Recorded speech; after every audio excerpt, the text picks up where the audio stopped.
around 600 then you call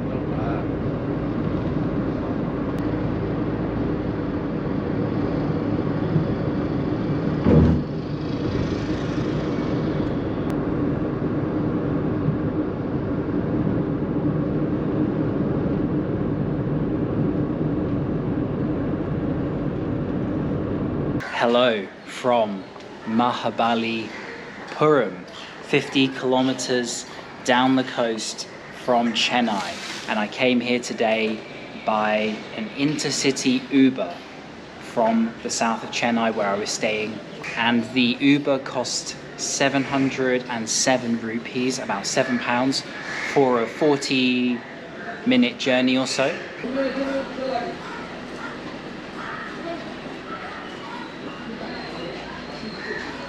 So Mahabalipuram is a great place to stop on your way from Chennai to Pondicherry or Auroville. It is a UNESCO World Listed group of temples here and rock-cut carvings, and so I decided to stop for one night, but then in this video also show the journey towards Pondicherry, although there wasn't too much exciting to begin this video with in my Uber just there this morning.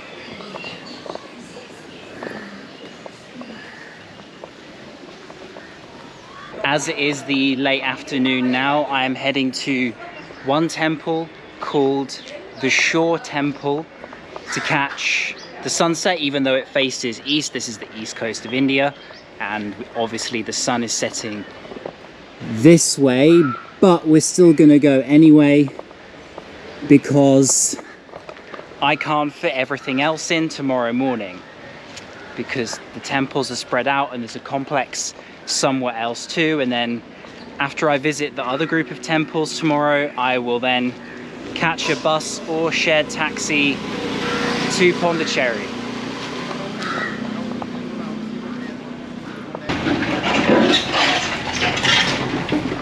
This is a spanner in the works. Figure out how to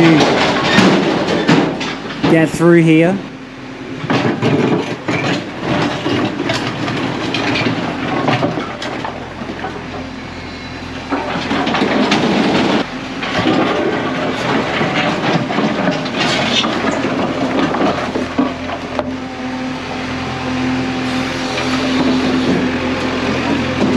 Wasn't going to let me get through, so I just had to go through. Okay, this is the road towards the Shore Temple. It's only open for one more hour. It closes at 6 p.m. and it's now just before 5 p.m. A lot of gift shops here as I make my way.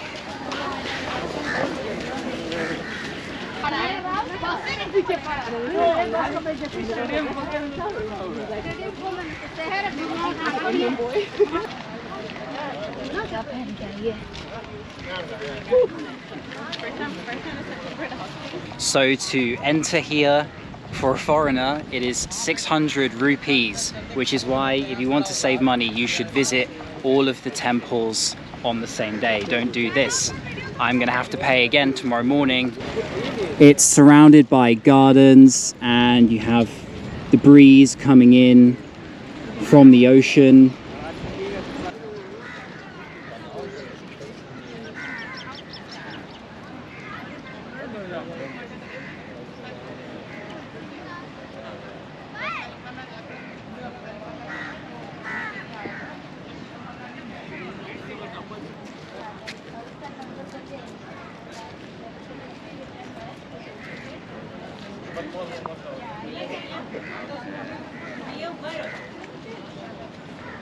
So being built in the 8th century, this is the oldest freestanding temple at Mahabalipuram, and its location on the shoreline is kind of what makes it unique.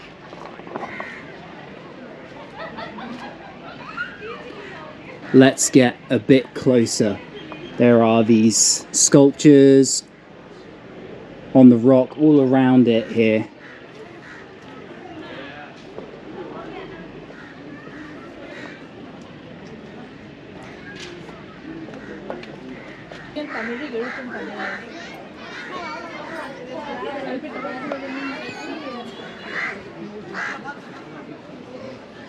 So you will see here that the architectural style is different to Hampi or other places in India. It's a different empire, different kingdom. There are many different periods of history, of course, across India. And this is from the Pallava kingdom. This was their major seaport here at Mahabalipuram.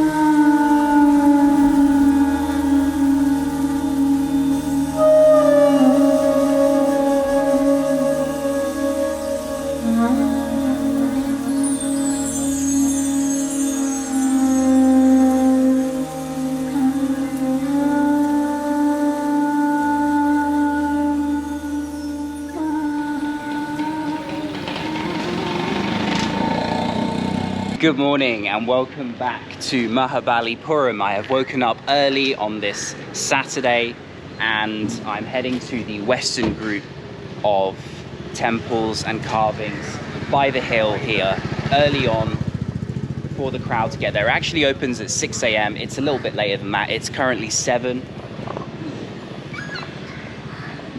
And it's nice to walk through the town while it's empty.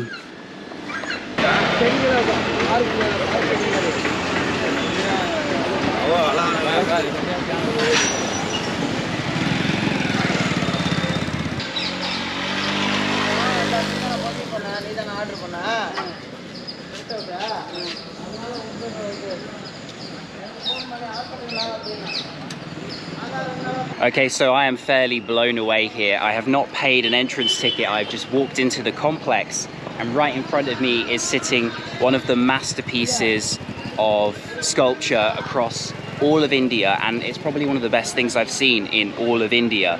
It's called Arjuna's Presence, or the Descent of the Ganges. And now I recognize this because it was in my hotel room in Chennai. It was on the wall. I didn't know which carving it was because I didn't want to research and spoil the surprise, but this is the crowning jewel at Mahabalipuram, and it is free.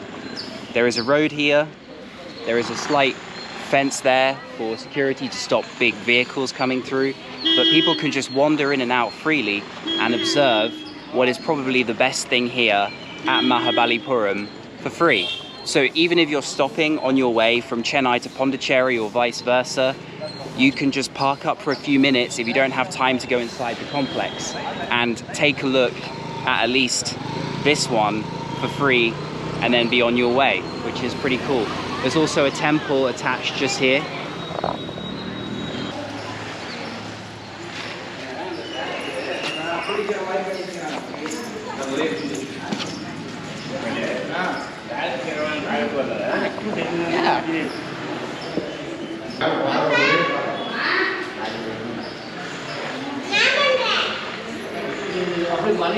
Characteristic of Mahabalipuram, it is carved into the rock, which is what makes it so interesting and special.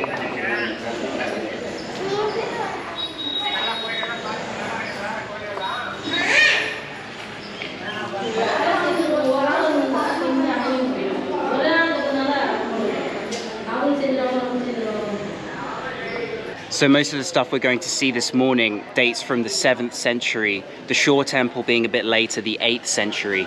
And can you imagine the amount of work it was to get rid of all that rock? They had to carve in so far, so deep, and we're talking more than 1,300 years ago.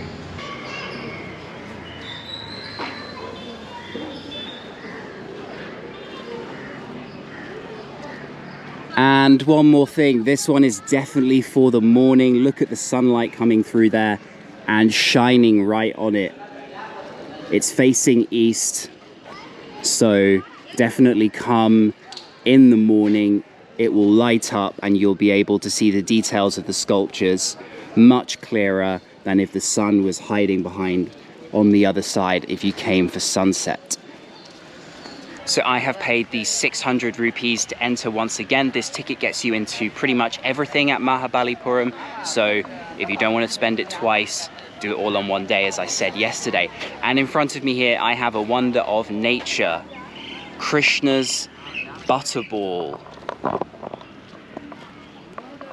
Sitting precariously right here, it is 250 tons. It has no relation to Krishna at all. It just has the nickname of his butterball because of its shape and location.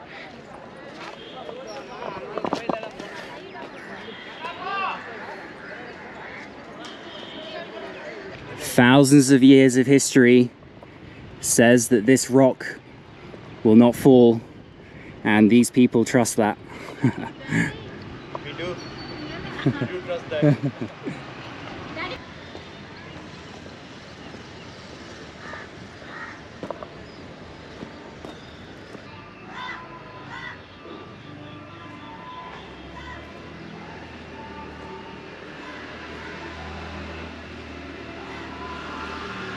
At the northern end of the complex is the Trimurti Cave Temple, which is just amazing, and it has the Hindu Trinity.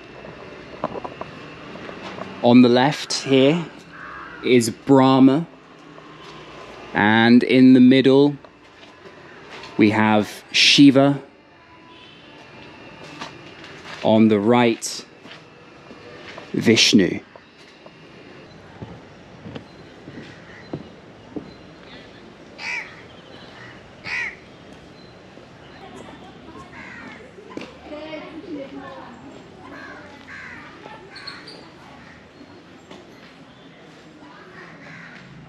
Of all the rock-cut temples, this is the most finely finished, the Varaha Cave Temple.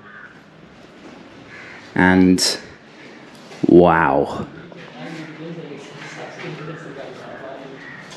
Mahabalipuram has surpassed my expectations. I knew it was going to be impressive, but in terms of the carvings and the details, and also the scale, I'm even saying that having come from Hampi, which blew me away and was also extremely impressive.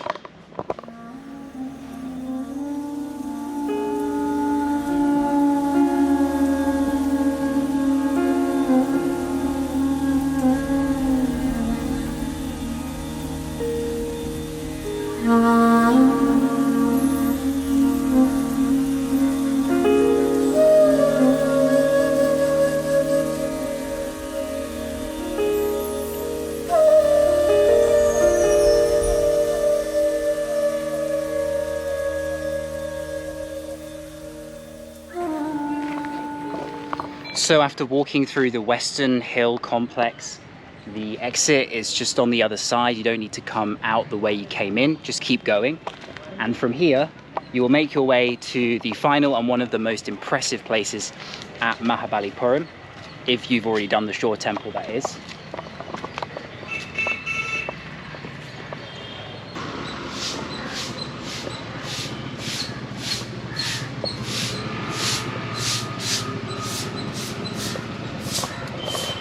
According to Google Maps, it's a 10-minute walk down the road to the 5 Rathas.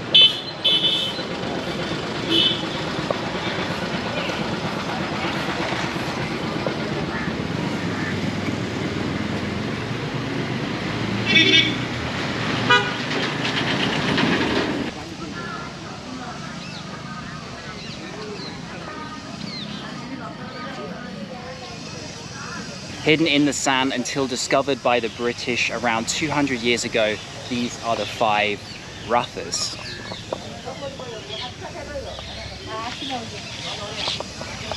Ratha means chariot in Sanskrit.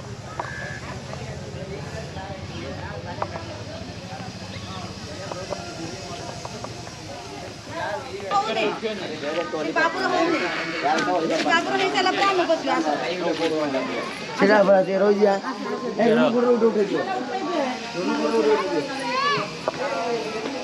can tell that preservation in the sand has probably done these temples a lot of good. They're very well preserved.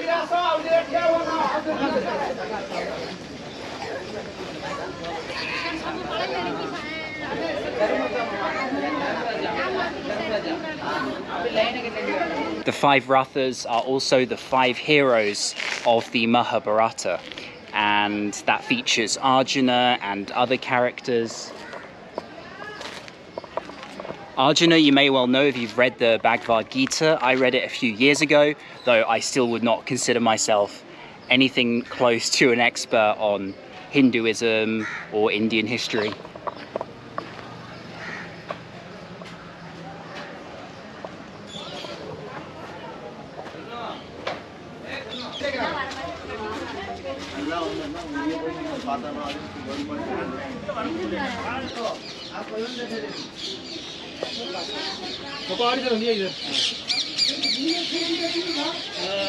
Hello, I'm now back here at my hotel and I have just had some breakfast, showered, freshened up and packed, and I'm ready to leave for Pondicherry. So today is a Saturday and I was planning to take the bus, but with all my bags I'm told the buses are going to be very busy and there's also not going to be really a lot of space to put them.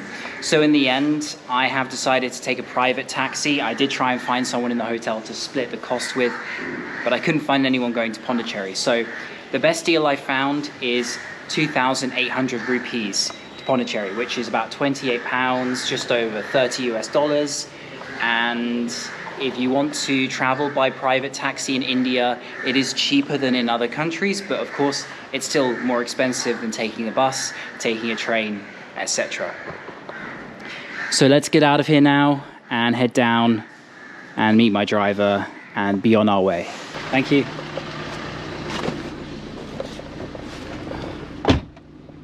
Oh, nice air-conditioned taxi for the next few hours.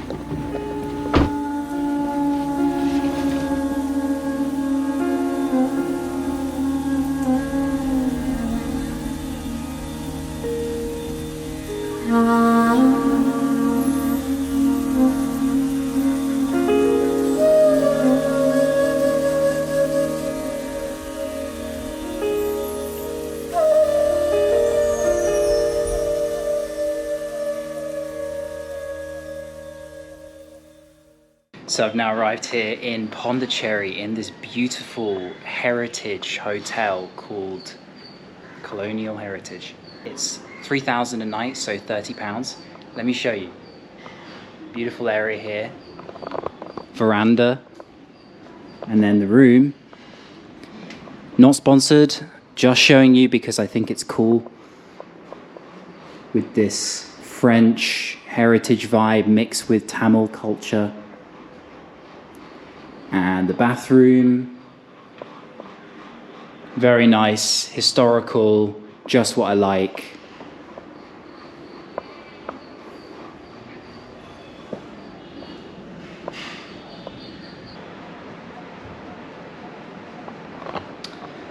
Alright, so it's now a few hours later and I'm just chilling here in the homestay, which I'm just falling in love with.